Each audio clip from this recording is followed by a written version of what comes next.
don't let emetophobia stop you from your dreams, because for me, it almost did. And to this day, I still have to fight it. This video is strictly about my story and experience with emetophobia. And I feel like even in this story, I leave out a lot of stuff.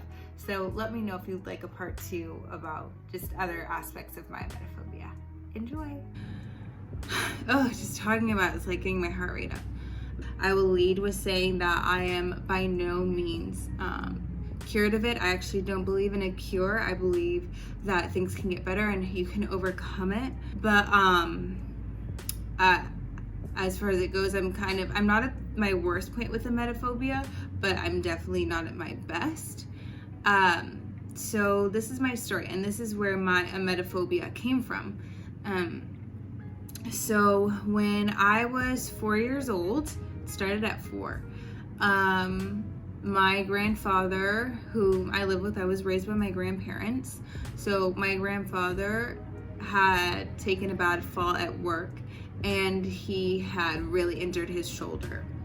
And so he had gone to the hospital, and all I can remember from that situation was that when he came back to the house, I saw him in a sling. And so I think automatically as a 4-year-old, you see like, you know, the man who's raised you in a sling, like, you know, like a sling is like, there's something wrong. It means there's something wrong. And I knew there was something wrong. And so it's kind of scary, because it's like, for me, like, my grandpa is like my hero, and I'm seeing him like wounded, like, what's going on? And then so he was sitting on the bed with me, because I was, you know, visually you could tell I was afraid. And he was rocking me, and I remember he was singing "Jesus Loves Me," because I was scared, and he was trying to comfort me. And then all of a sudden, I remember my grandmother saying, "Get off of your grandpa because he feels like he's going to get sick." She used the T word at that point, but I'll say get sick. And I was like, okay, I knew what it meant when I clearly knew what it meant. Or maybe I didn't, I just knew, like, okay, she said get off, so like I got off. And up until a few years ago, I had believed that my grandfather never actually got sick. Like, I remember him, like, he went to the bathroom. I don't remember him getting sick, but my grandmother told me a few years ago that I had followed him to the restroom and actually witnessed him get sick. So that actually does make more sense, because if I hadn't seen him get sick, then I wouldn't, like, why would I have such an immense fear play out in my life for these, 25 years now, but, or not 25, so technically 21, because I was 4. But, I know, I thought I didn't, maybe I blocked it out. But so ever since that day, I remember when there would be a sick situation, be it on TV, be it in real life, when I was younger, it would play out as I'd start shaking. Like, I remember every time that I've ever seen someone get sick in real life, I remember it because it scars in my head and it plays over and over again.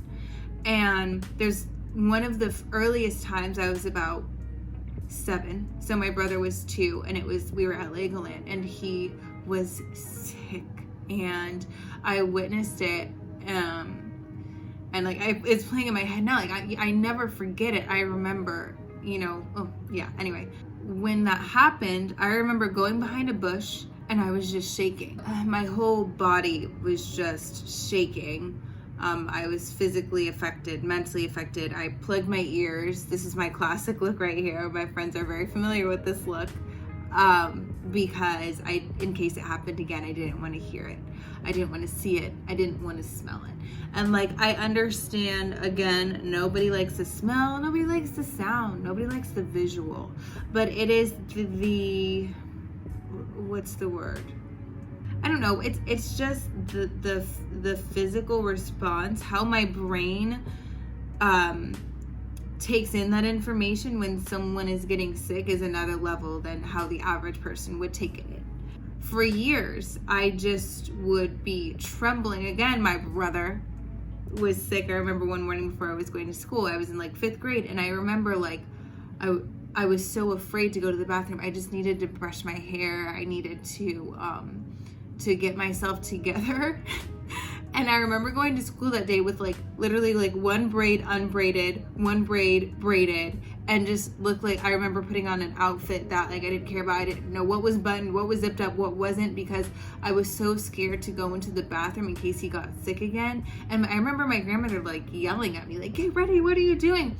But she didn't know the paralyzing fear that I was experiencing. I didn't want to be around him in case he got sick. And she didn't understand.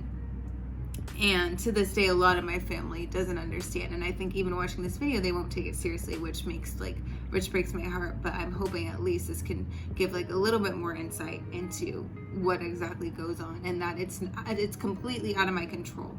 Nobody wants this fear. I wouldn't wish this fear on anybody. I don't want to have it.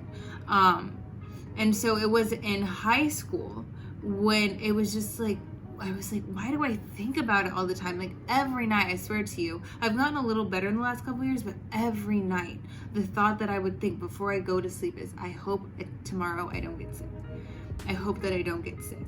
I'm not going to talk about the time that it actually did happen to me because I hate thinking about it. And I don't want to bring it up. So that's that, not bring it up again. And I'm just like, it's gotten out of hand to where I'm avoiding things. I started avoiding movie theaters because I'm like, what if someone gets sick in the movie? The anxiety of the anticipation of it got too much. Like, I wouldn't want to go to spend the night at certain people's houses because what if someone gets sick while I'm there? I wouldn't want to go camping because what if someone gets sick in a tent while I'm there? And I'm just like, I'm in high school. I wouldn't want to use the bathroom at certain times. Like, what if someone's getting sick? I would stop eating certain things. I wouldn't trust things. I didn't want to try sushi because it's raw. So it's just like, this is like another level. And I'm like, what's going on here? This is before I knew what emetophobia was and before I knew that I definitely had it.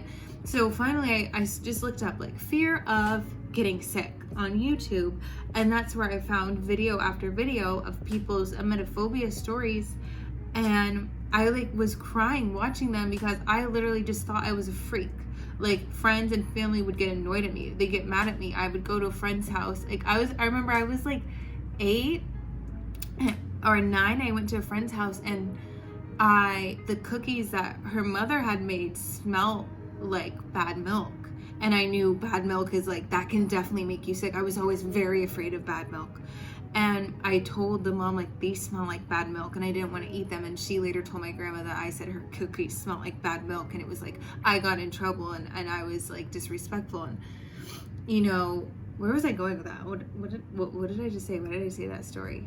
No, anyway, so I guess just watching those YouTube videos and realizing like, I was not the only one, and there was an actual serious issue that because I had not understood, and because the adults around me did not understand it as I grew up, it was never fixed. And so it was only getting worse and worse and worse, because that's how emetophobia is. It only gets worse if you don't tackle it. Because I remember reading an article about it, and it just made so much sense. That emetophobia is like a bicycle. Once you've learned to ride a bicycle, you can't unlearn it. It's second nature to you. And so with emetophobia, you have to unlearn, and it takes years. Because think about it, I'm 21 years in. And when I read this at that point, I was maybe like 19 years in. Then I have to unlearn 19 years of my brain saying, run, when someone was going to get sick. Run from, you know, the anxiety of going to the movie theater. Run from expired food. Run, get away, you're in danger. Like, I've told people sometimes the idea of someone getting sick, like if I think they're going to get sick, it's literally like, oh, I see that person in the corner, why are they covering their mouth? Or even watching a movie, why are they covering their mouth? Oh no, it's like the barrel of a gun is at me, and the only thing you do if you have any seconds to get away is you get away. And that's what it feels like, is like my life is in imminent danger, because unfortunately that is what my body was learning. That is what my mind was learning. With every time that I was afraid when someone got sick, I only reinforced the fact that I need to be afraid. You're in danger. You need to get away. And that's how emetophobia works. So after watching the YouTube videos and realizing I wasn't the only one, then I could see the best thing was that I didn't feel alone anymore. But then it was like, what do I do? Like, I need to fix this. So I tried in college, I tried to do like exposure therapy to myself with a friend. Like, you know who you are if you're watching this. And even this friend, she had not taken my emetophobia seriously until this moment, because even like seeing a picture of somebody leaning over a toilet, like it was a cartoon, it was nothing, very, very, like it wouldn't faze any average person. But seeing that, immediate, just tears, anxiety, fear, the idea, the thought, it's in my head, it's like, and I was just sobbing because that is what I've worked my whole life to avoid seeing. And it's like, yeah.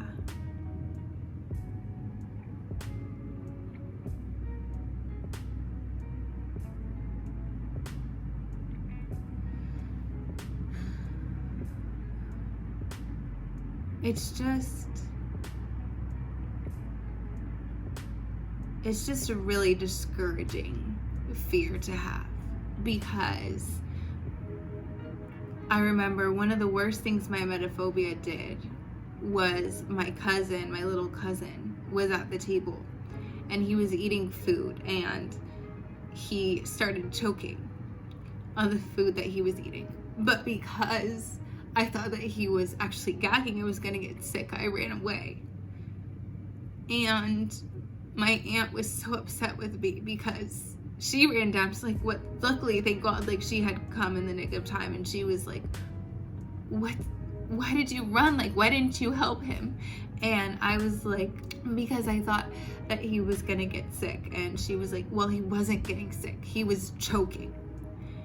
And you know, it's moments like that where this fear feels really hopeless. And it's moments like that where I just wish that more people understood, like, do you really think people, again, like my siblings, like friends, family, get upset at me? I think it really frustrates them because I let it hold me back from so many things. But like, why would I ever want something in me to, you know, not protect my family, not protect my friends? Why would I ever want to not watch movies with family, to allow a family member to choke? Like, why would I don't want those things to happen? Like, I want to feel free. There are so many, like, it's so silly as it seems, but it's serious. Like, there are so many shows that I just want to like watch with my friends. They're like, oh, have you seen this? And I'm like, no, because I can't watch it. And they're like, why can't you watch it? Like, I can't explain. There's just too many things. Like The Good Doctor, God bless Freddie Highmore, I'd love to watch that show, but because of the instances, I don't want to have to deal with, do I have to plug my ears now? Do I have to close my eyes now? It's just so exhausting. I'd just rather not do it, because like every day I already have to like look out for myself. Like, is this food good? Is it okay to eat here? Has anyone got food poisoning here? Like, is this person sick? It's just like, when I think about how much I have to think about it, it's really exhausting. It's really tiring. And like, when people get upset at me over it, it's like they think like it's gonna go away. Well, stop thinking that. Stop acting like that. It doesn't just go away. I'm not trying to pity myself. I don't want to feel this way. But like, also the thing is, the best thing for like an emetophobic is counseling, and I started to go get therapy for it. And there are steps to the therapy. So the therapist that I was seeing, it's like the first thing we do is we talk about it, we talk it out, we talk about the trauma that happened, we talk about how you feel, we talk about your avoidance behaviors. So avoidance behaviors are things that you do to avoid a sick situation. So for me, I had a list of 52 avoidance behaviors. That could be things from not walking under roller coasters, always constant checking of expiration dates, avoiding certain shows and movies, movie theaters, like anything that I've mentioned, those count as avoidance behaviors. I even had this weird thing where it turns into OCD too, like you do weird stuff, you come up with rituals. Like I had a thing where I was afraid to look at, watch yellow lights turn red. Watch yellow lights turn from yellow to red, because I thought if I saw it happen, then I would get sick. Like there was a time in my life where for about 4 years, I had to put out my perfume, my jewelry, my clothes, and my shoes. I had to lay it out every single night for what I was wearing the next day, because I thought if I didn't do that, then I would get sick. And like there was nights where I literally was so tired, I'd get home, you know, maybe from the drive-in at 1 a.m. and I just wanted to brush my teeth and go to bed, but nope, I had to pick out the outfit, I had to pick out everything so that I wouldn't get sick the next day. Like those things that it's just like, it's crippling, like it's tiresome. And that's what a real fear is described as, is if you have a true phobia, a fear of something, it hinders your daily life, it impedes your average daily life.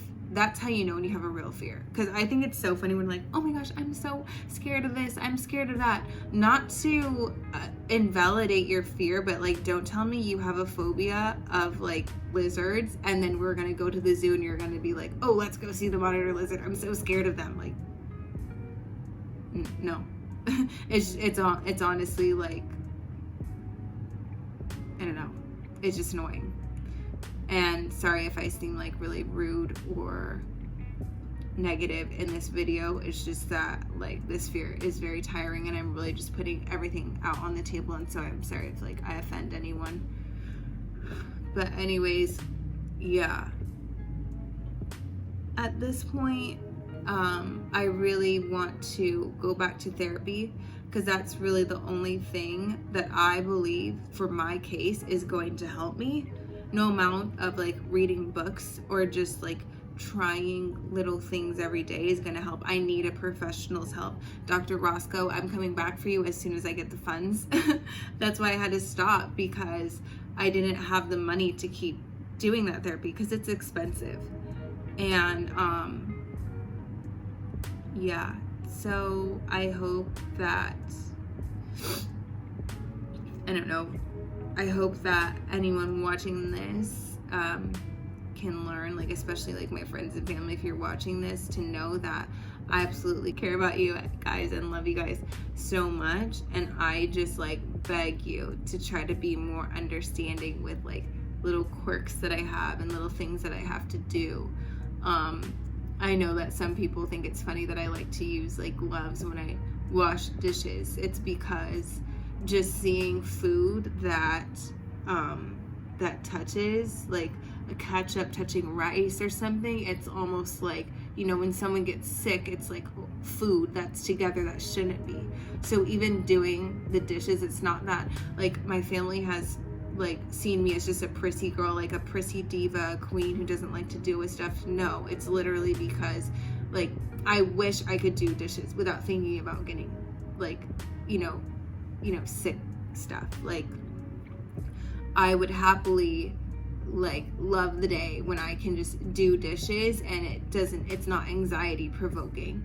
Like as strange as it sounds, I just can't unsee stuff. I can't unthink stuff that I've thought for 20 plus years of my life. So yeah, it's not a fun fear. And for those who are watching that actually have emetophobia, like I feel for you. I really do. I empathize with you. For me, the biggest thing is like television, because I'm a movie girl. Like, I love watching movies. I love watching shows. I literally have gotten to a point where like I can't even watch blood because I'm like, what if that's gonna make me sick? What if I get sick? And like, I've never gotten like, that's never happened to where I see something and it makes me sick. Like, that's why a lot of people think that when you have a emetophobia, that it's because like if you see someone get sick, you're gonna get sick. No, it's not about that. It's just about the fear. But I psych myself. It's very mental. Like, I psych myself and think, oh no, what if this is the time it makes me sick? And so I can hardly watch blood. I'd love to watch a horror movie. Well, aside from the fact that I actually am afraid of like paranormal demonic stuff. But you know, there are psychedelic thrillers out there that I'd love to see.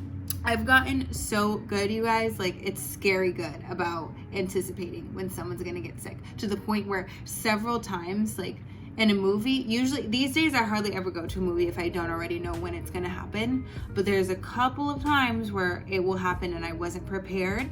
And like I've gotten to a point where, oh, like I know the next scene it's gonna cut, it's gonna be like someone getting sick. So I plug my ears and close my eyes, and I'll have friends or relatives like be like, no one's gonna get sick, Katrina. It's not gonna happen. You're fine. No one's gonna get sick. And it's like 3 seconds later, somebody gets sick. I know these things. It's down to a science almost in my head. Like, I know these directors, like, you need to get better because I can anticipate it. So, and like, why do we need to put that in movies anyways?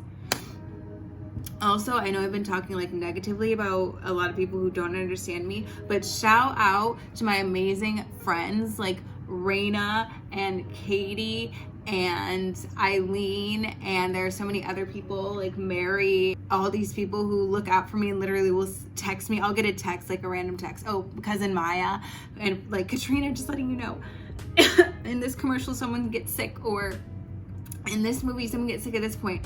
Like, and I don't even ask them. Love you guys so much for that. That's the amazing part of emetophobia too, is the support that you can get when you're open.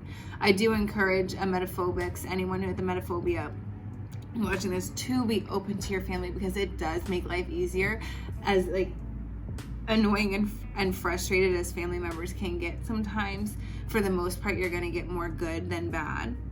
I think one of the worst part about my emetophobia is that it actually stopped me from pursuing something that means the most to me in this world, and that is music.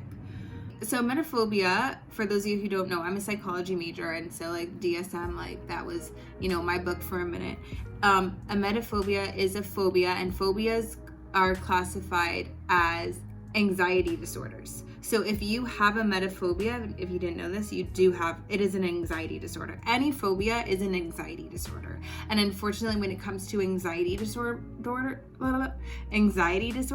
they open the door to things such as panic attacks and anxiety attacks. So once you have a phobia or any anxiety disorder, you are going to have a higher chance at having a panic disorder, but definitely panic attacks or anxiety attacks.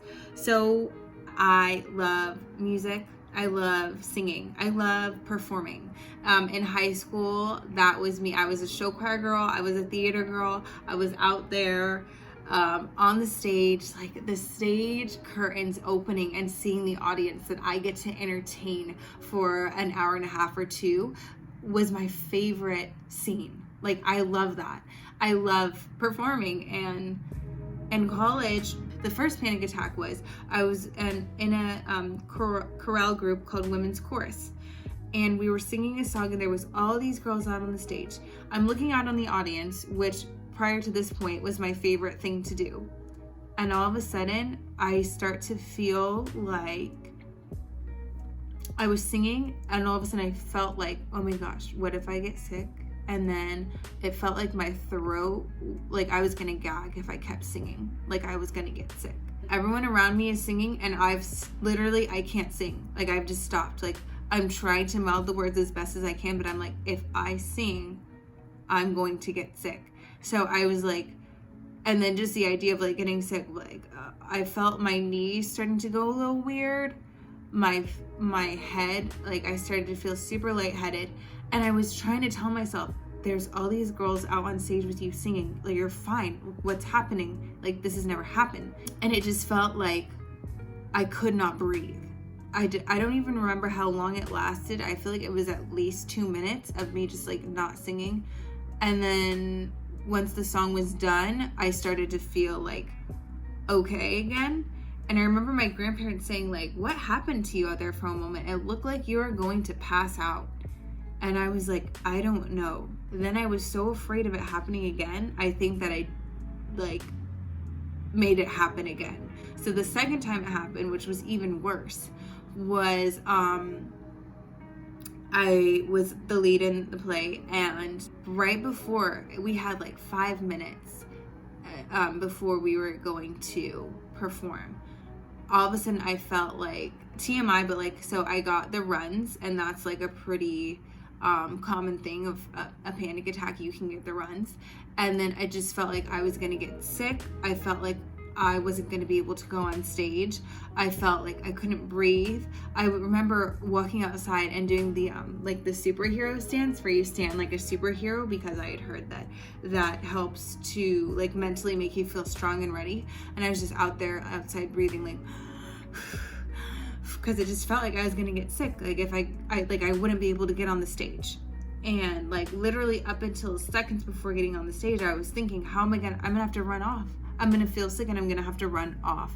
And it was like lightheaded. I felt like I was out of my body, but not really. And so it was the second time it happened. That time it lasted like 8 minutes.